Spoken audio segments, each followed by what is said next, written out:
चाकणमध्ये सुद्धा आज पावसानं अक्षरशः हाहाकार उडवला। चाकण शिक्रापूर महामार्गावर वाहतूक ठप्प झाली।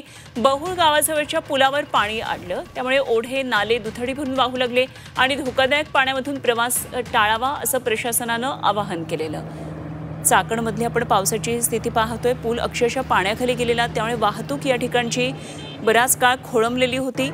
मात्र अशा पाण्यामधूनच खरं तर कसरत करत करत वाहनं पुढे जात होती। ओढे नाले सध्या दुथडी भरून वाहू लागलेले आहेत। बहु गावाजवळच्या पुलावर सुद्धा पाणी आलेलं।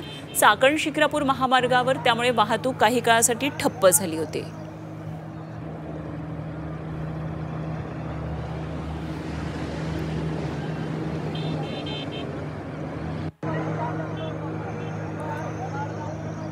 तर चाकणमध्ये पावसाचा अक्षरशः हाहाकार पाहायला मिळाला। मोठ्या प्रमाणामध्ये पाऊस झाला, त्यामुळे इथल्या लोकांची सुद्धा चांगलीच त्रेधाड उडाली।